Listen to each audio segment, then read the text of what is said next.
Coucou, salut, je suis contente de te retrouver. Oui, c'est le week-end, mais je vois que tu as encore besoin de mes services et j'en suis heureuse. Tu as besoin de te détendre pour t'aider à t'endormir. Tu as du mal à t'endormir. Oui, je comprends. Le week-end ne veut pas dire se reposer correctement, forcément du moins. Alors, si tu le veux bien, je t'invite à t'installer confortablement et nous allons reprendre ensemble la lecture des héritiers d'Enkidief. Oui, c'est pour ça que tu es là. Je suis contente que l'histoire t'ait plu. Installe-toi, nous allons commencer dans un instant. Ça va t'aider à te détendre.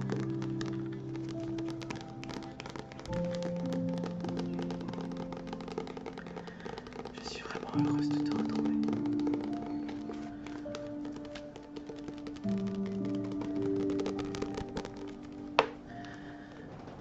C'est bon, tu es prêt?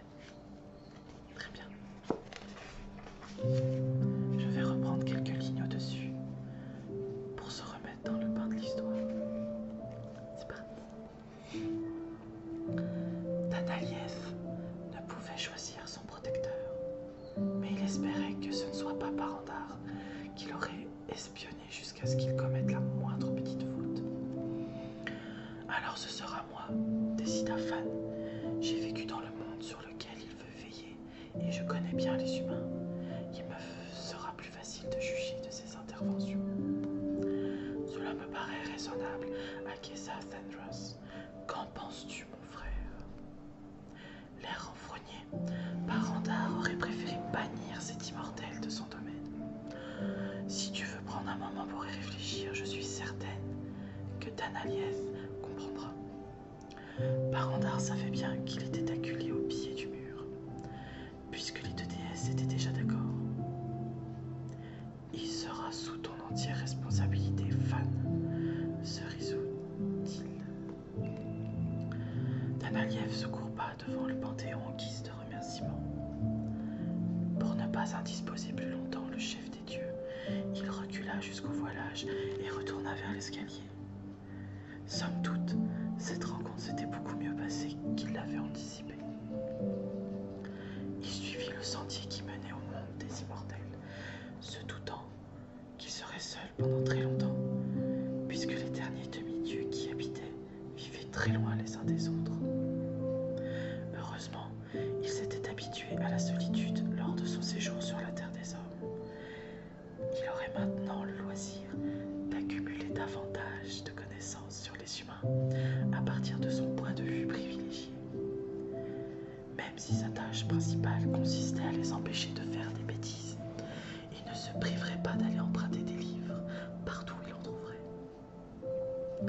Il s'immobilisa devant la vaste vallée où se dressaient quelques huttes blanches, désormais désertes, car les immortels étaient maintenant dispersés dans tout l'univers. Tu as pris un gros risque en te présentant ici, après le coup monté, fit une voix de femme derrière lui. Danaliev pivota et trouva Fan à quelques pas de lui. Elle faisait évidemment référence à la création par sa mère d'une entité sans âme à l'image de son fils, laquelle avait été mise à mort par Parandar.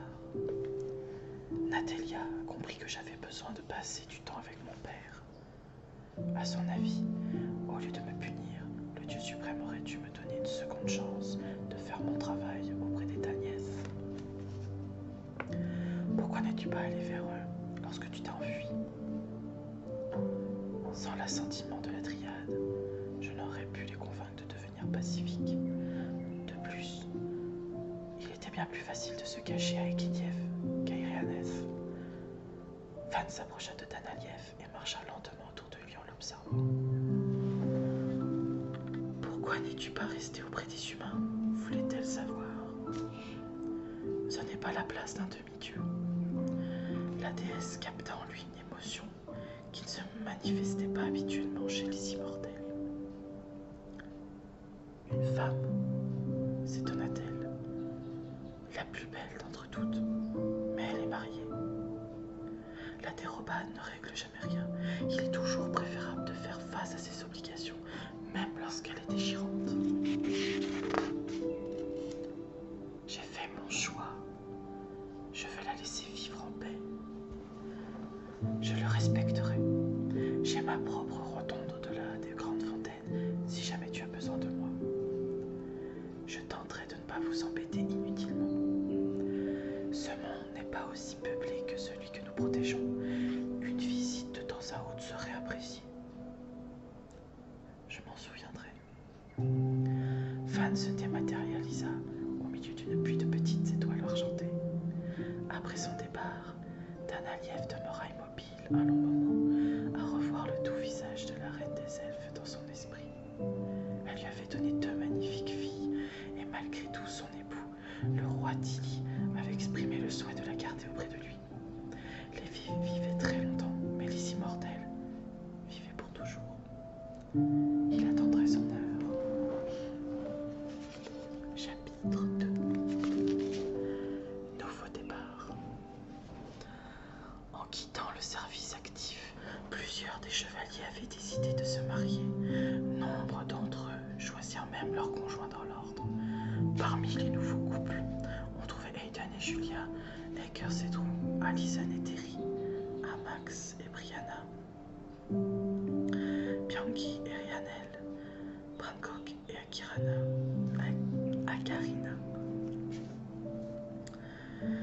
Hoffman et Christelle, Spencer et Camilla, Yann et Sora, Rook et Emiliane, entre autres.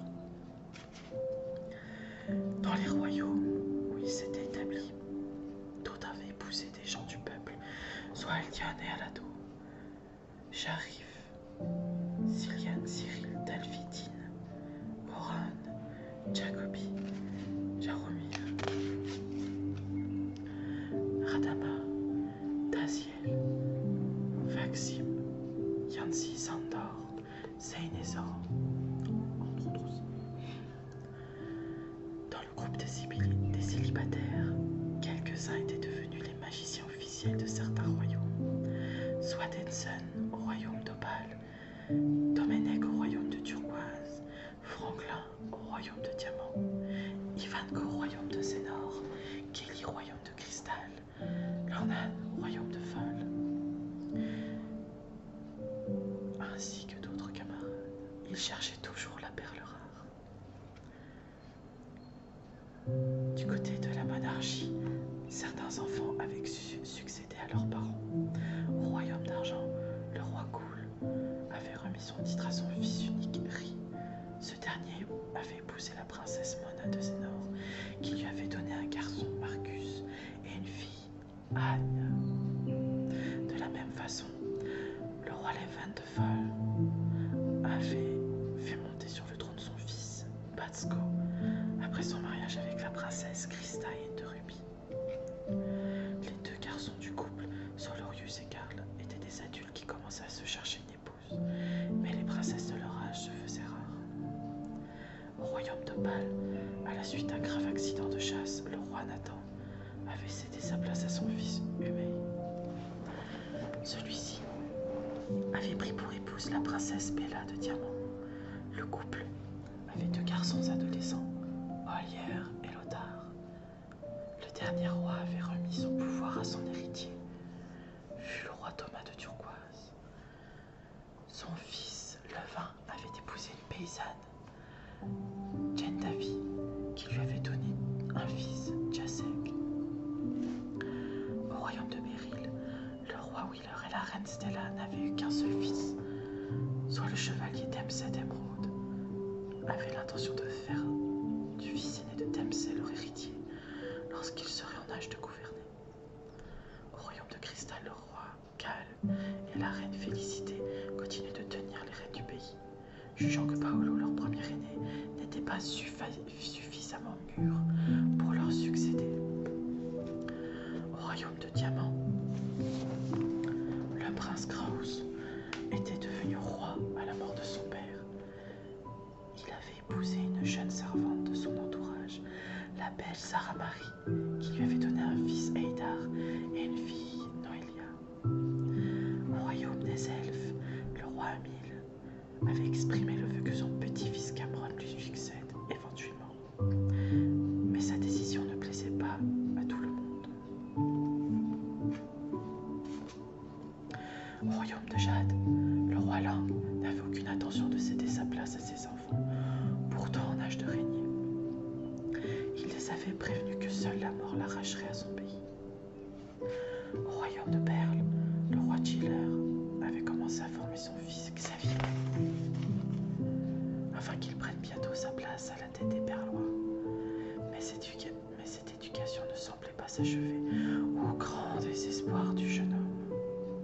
Xavier n'avait pas attendu de monter sur le trône de son père pour épouser la princesse Shainam de Jade et fonder sa propre famille. Ils avaient un fils, Nicolas, et une fille, Thomasima. Quant au roi Sten de Rubis, il régnait sur son royaume depuis la mort de son père.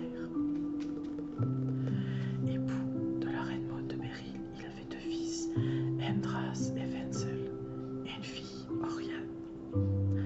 Finalement, au royaume de Zénor, le roi Vaille et la reine Jana gouvernaient toujours le pays. Même si leur fils Zach était en âge de succéder à son père, ce dernier avait épousé son amie d'enfance, Alicia, qui lui avait donné un fils, Kirsan. Cependant, le changement le plus important au régime d'Enkidiev était sur le point de se produire. Si le roi Onyx avait refusé à annexer le royaume de Diamantia, il n'avait cependant pas abandonné son rêve de devenir le souverain le plus important d'entre tous. S'il ne pouvait pas devenir empereur, alors il serait le grand roi du continent. Chapitre 3. Ils sont assez courts ces chapitres. Qu'en penses-tu? Là, ça doit te paraître un petit peu flou, des noms des personnages.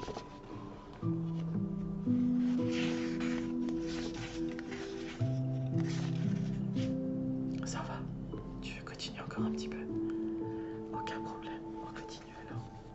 Le roi de Saphir, embarrassé d'avoir déserté l'ordre tandis que ses compagnons avaient besoin de lui, Jason n'avait pas participé aux réjouissances qui avaient duré toute une semaine à Émeraude. Il s'était esquivé tout de suite après le discours du roi Onyx, ce qui avait été relativement facile puisque la cour du château était bondée. De plus, poussés par la foule, les chevaliers avaient été distancés les uns des autres. Comme aucun de ses frères et sœurs d'armes ne se trouvait près de lui, Jason avait tout simplement franchi le pont-levis pour s'éloigner le plus possible de paysans en liesse. La création d'un vortex était une opération dangereuse, car là où il se formait, il pouvait tuer un être humain. Jason était instantanément retourné à son domaine. Dans la forêt interdite, le cœur gonflé d'incertitude. Maintenant que l'ennemi avait été anéanti, que souhaitait-il faire de sa vie? Il réapparut suffisamment loin du temple ancien pour ne pas blesser sa fille qui aimait un peu trop s'aventurer dans la jungle. Le soleil avait commencé à décliner et Zanya avait allumé les flambeaux dans leur demeure.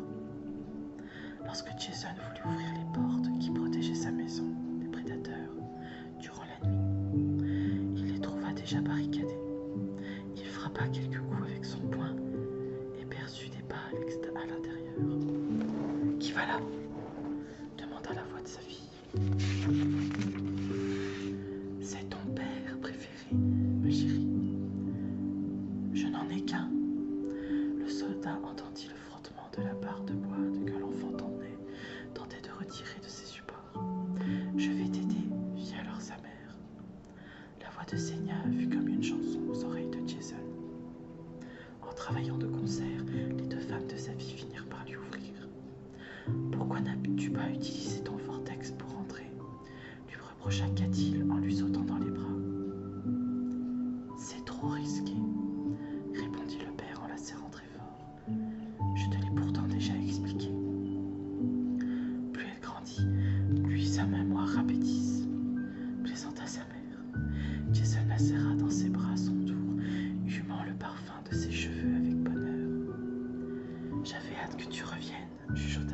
son oreille.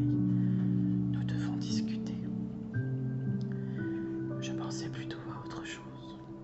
Seulement, lorsque nous aurons décidé de notre avenir. Elle se dégagea de son étreinte et referma les portes. Jason ramassa la barre qui les maintenait solidement fermée et la fit glisser sur les supports de métal. Il se retourna avec l'intention de supplier son épouse de remettre cette conversation à plus tard, lorsqu'il entendit le gémissement d'un bébé. Attendri, il alla s'agenouiller aux côtés du berceau de bois. Famir, le fils de Santo, était encore plus minuscule que Liam au même âge, mais il montrait déjà sa volonté de vivre. Son père va être heureux de le revoir, indiqua Jason en caressant la joue de l'enfant du bout de l'index. Est-ce que ça veut dire que nous rentrons à la maison? S'égaya Sanya. Puisque nous avons anéanti l'ennemi, j'ai pensé que il n'eut pas le temps de terminer sa phrase que son épouse le renversait sur le plancher pour couvrir son visage de baiser. Je croyais que tu te plaisais ici, la taquina Jason. Ramène-nous à la maison maintenant.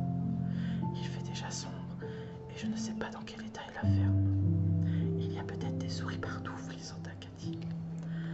Alors demain matin, à la première heure, insista Senya. Dès que j'aurai ouvert l'œil. Jason tint sa promesse et utilisa son vortex pour ramener à Émeraude sa famille et tous les objets auxquels elle tenait le plus, sauf le mobilier. Senya préféra le laisser sur place, jugeant qu'il avait fait son temps. En sortant du tourbillon de lumière, ils furent bientôt découragés de trouver la ferme à l'abandon. Le vieux serviteur qui était resté pour s'occuper des chevaux était mort pendant que les chevaliers combattaient l'ennemi. Quelqu'un l'avait enterré près de l'enclos dont la moitié des clôtures avait été défoncée. Jason, Senya, Katil et Lérine, leurs servantes, étudièrent à long moment les dégâts. Ce n'est rien d'irremplaçable, affirma Jason, mais il nous faudra trouver de la nourriture ailleurs pendant quelque temps. Je vais t'aider, papa, l'encouragea Katil. Allons voir dans quel état est la maison, soupira Sanya en y transportant le petit Famir. Puisqu'elle avait apporté la plupart des meubles dans la forêt interdite, il ne leur resta que le grand lit des parents et rien d'autre. Une épaisse couche de poussière recouvrait le plancher. Nous ferons des pique-niques à l'extérieur jusqu'à ce que j'ai fabriqué une table et des sièges, annonça joyeusement le père. Rien n'est jamais un problème pour toi, Jason, d'Émeraude, commenta sa femme. Les gens anxieux meurent plus jeunes que les autres, répliqua-t-il. Par quoi dois-je commencer? Va porter le bébé à son père. Il n'est pas question que nous le gardions dans des conditions semblables. Pendant ce temps, nous allons nettoyer la maison. Jason avait soumis sa femme à un si grand nombre de bouleversements lors de sa désertion qu'il n'avait aucune intention de s'opposer à ses plans. Elle le laissa ouvrir un nouveau vortex et déposa l'enfant dans ses bras. Certain de trouver Santo au château d'Émeraude, Jason visuela la petite route de terre qui en faisait le tour et s'engouffra dans le Maelstrom. À son grand étonnement, lorsqu'il pénétra finalement dans la grande cour de la forteresse, il trouva tous les chevaliers d'Émeraude rassemblés devant le balcon du roi Nyx. Toutefois, ce n'était pas le monarque qui s'y tenait, mais la déesse Van, auréolée d'une magnifique lumière blanche. Jason s'immobilisa derrière ses compagnons, à quelques pas de la tour qu'occupait maintenant Armen, et repéra Santo plus loin. Il va se passer des choses magiques, annonça alors Chloé. Comme quoi? Voulut savoir Jason. Devinant que Jason allait participer à un rituel, Armen s'approcha de lui et lui enleva l'enfant. Vous viendrez le reprendre plus tard, chuchota-t-elle. Il était temps que tu arrives, dit alors Vim à Jason sur un ton de reproche. Vous m'attendiez, mais je n'ai été prévenue de rien. La déesse déclara alors le silence. Réclama le silence. Chevalier, tout comme lors de la première grande invasion, les dieux ont décidé de vous retirer les pouvoirs magiques qui vous ont été confiés. Vous ne perdrez pas les facultés qui vous avaient été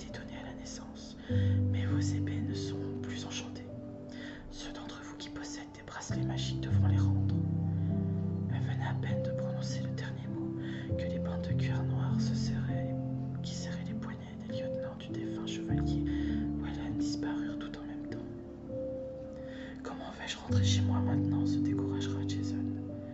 Les chevaliers étaient tellement habitués à se déplacer sans effort, grâce à leurs bracelets magiques, qu'ils ne pensaient même plus à utiliser leurs chevaux. Merci d'avoir fait d'Enkidief un havre de paix, conclut Fan en disparaissant sous les yeux ébahis des plus jeunes soldats.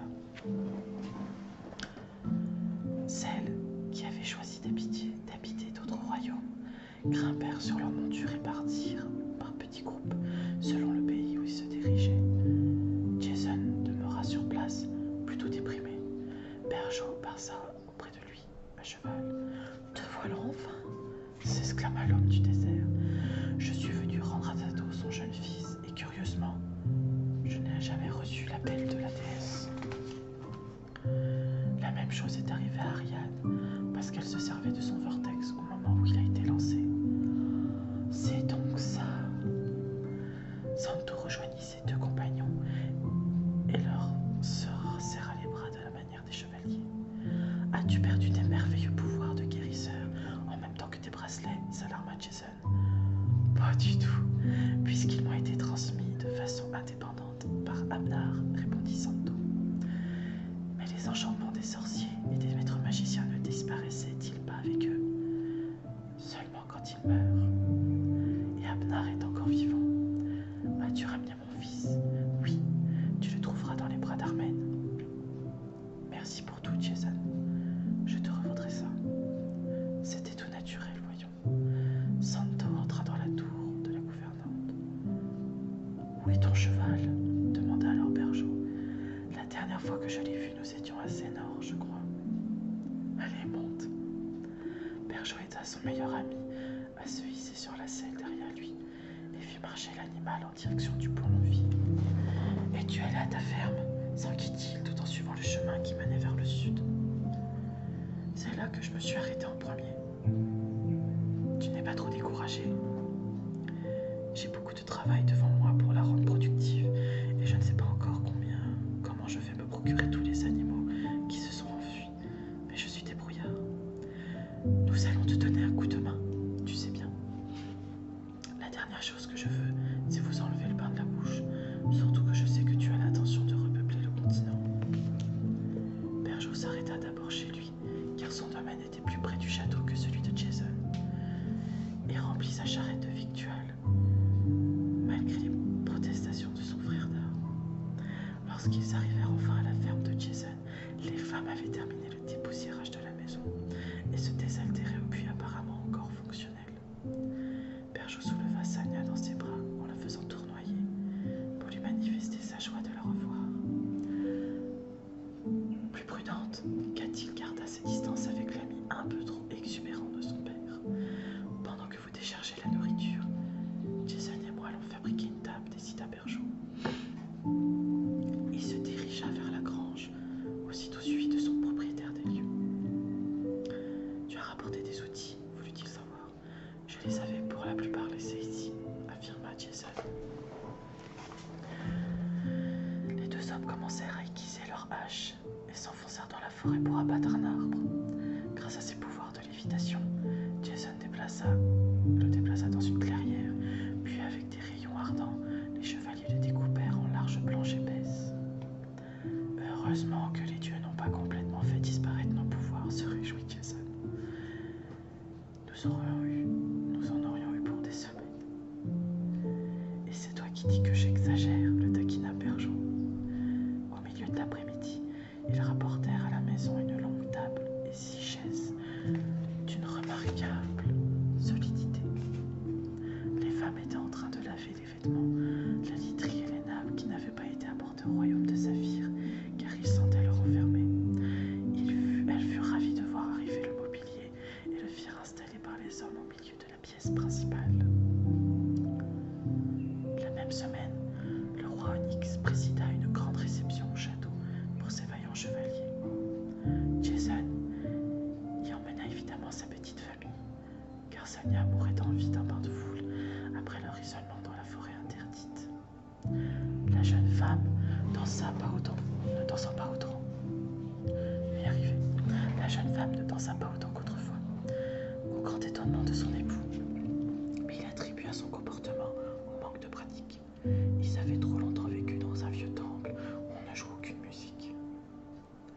Jason en profita pour bavarder avec tous ses camarades qui n'avaient pas toujours été possible durant la guerre. Et comme c'était son habitude, il fut parmi les derniers à quitter la fête, assis avec sa famille dans la charrette de Bergeau, en attendant qu'il s'en fabrique une nouvelle. Jason remarqua la grosse besace de toile que sa fille transportait, mais crut que quelqu'un du château lui en avait fait un présent. Fatigué, il ne l'avait questionné qu'au matin, pendant le premier repas de la journée. « Quel sac !»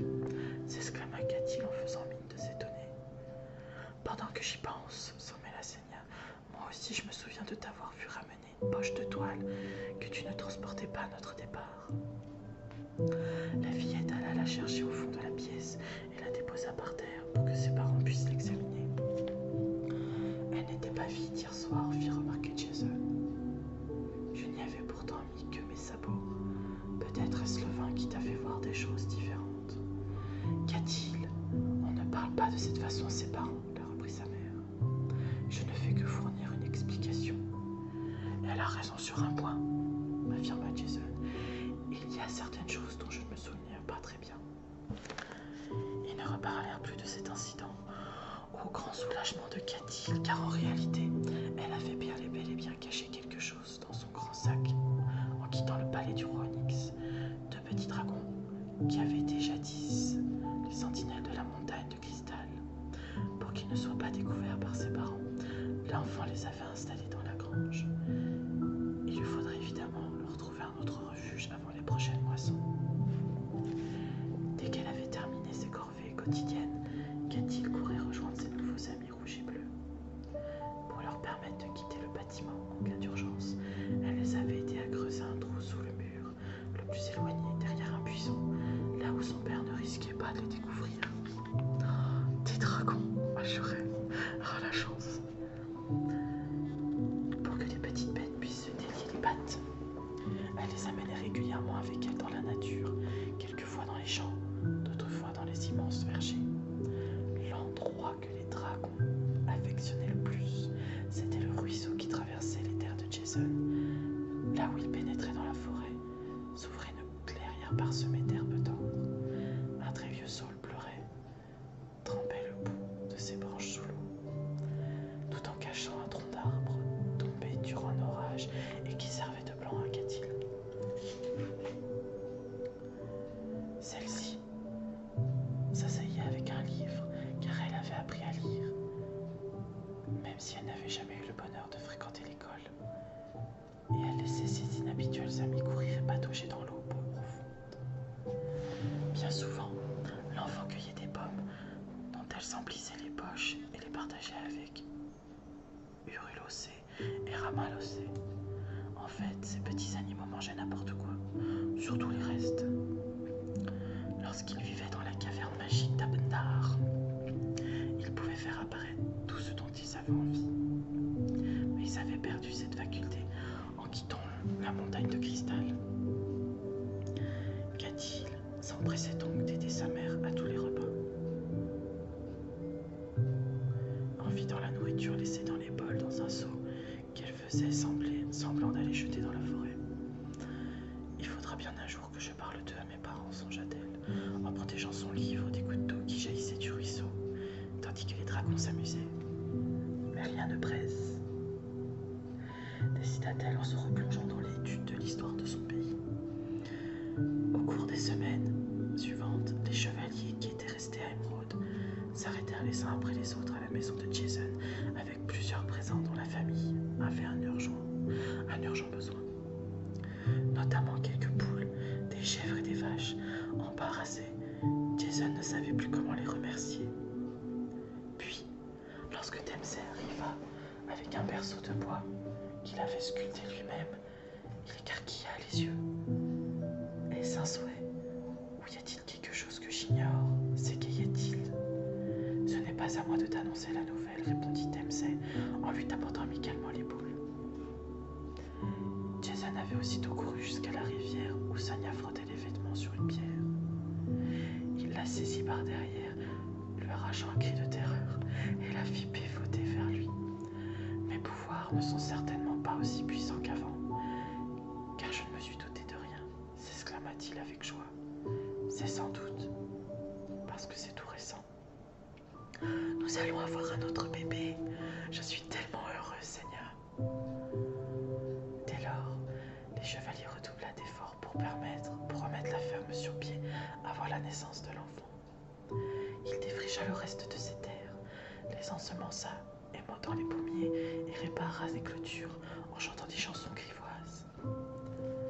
Le petit garçon naquit au milieu de la maison des pluies, dans la maison chaude et douillette de ses parents. Les récoltes n'avaient pas été aussi abondantes que Jason l'avait espéré, mais la famille avait suffisamment de nourriture pour subsister jusqu'à la saison chaude. Les pluies ne permettaient pas aux hommes de travailler la terre. Katil continuait cependant de nourrir ses dragons et de les faire sortir durant les accalmies. Comme bien d'autres fermiers, les chevaliers passa presque tout son temps à bercer son fils et à lui raconter sa vie, même si le soupçon ne comprenait pas encore la langue, même si le poupon ne comprenait pas encore la langue des adultes. Après d'interminables délibérations, ils le prénommèrent finalement Carlo. L'enfant, qui ressemblait de plus en plus à Katil en grandissant, n'afficha aucune propension à la magie, au grand bonheur de sa mère. 4 ans plus tard, la famille accueillit avec joie la venue d'un autre garçon. Sonia espérait qu'il serait aussi normal que Carlo, mais quelques heures après sa naissance, elle découvrit avec horreur qu'il flottait à quelques centimètres au-dessus de son berceau. Peut-être que lorsqu'un enfant de chevalier naît sans le moindre pouvoir, le suivant en a 2 fois plus, postula Katil.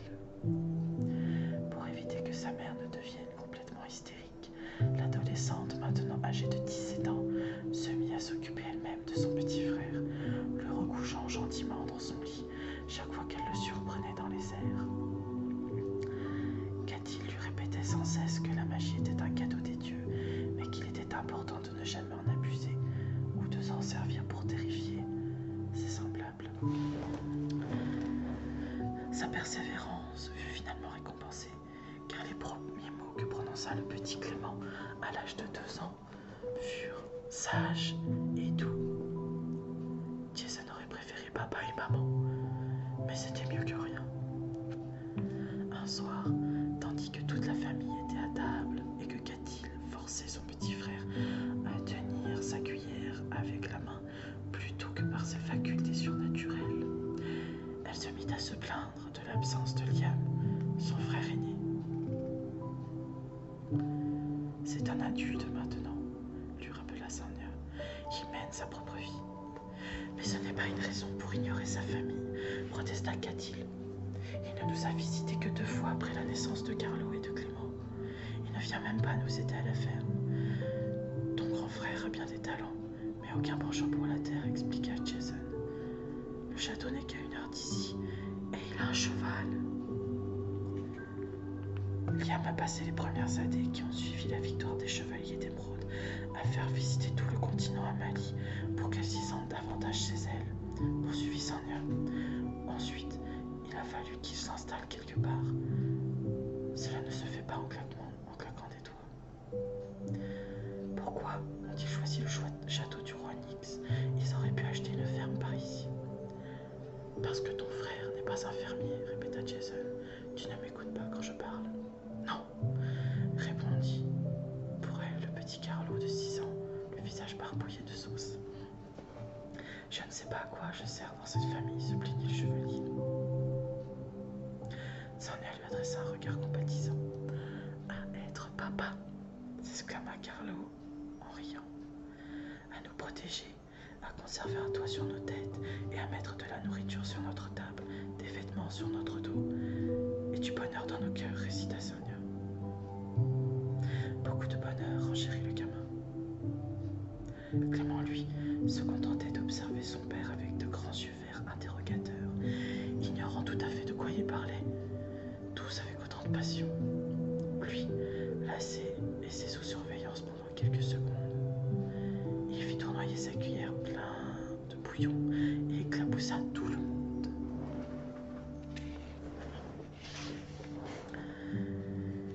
Je pense qu'on en a déjà assez lu pour aujourd'hui. Je vois tes yeux qui commencent bien à se fermer. Tu dois être fatigué. Je vais marquer l'endroit où nous en sommes. Comme ça, la prochaine fois, je saurai où reprendre. Je te rassure, je n'abîme pas les livres. Je mets juste un petit point au crayon de papier pour être sûr. Ça se voit à peine. J'espère que cette histoire t'a plu et que tu as envie de savoir la suite.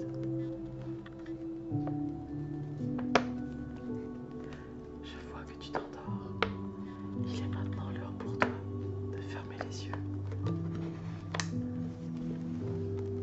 et de faire de beaux rêves. Quant à moi, je te souhaite une bonne nuit. Que ta nuit soit douce, que tes rêves soient beaux. On va vite se retrouver pour une nouvelle vidéo. Si tu es nouveau, n'hésite pas à t'abonner, ça me ferait super plaisir. Et commente ou like, comme tu veux. Tout me fait plaisir. Dès du moment que je suis avec toi et que nous passons un moment ensemble, doux et relaxant. Bonne nuit et à très vite.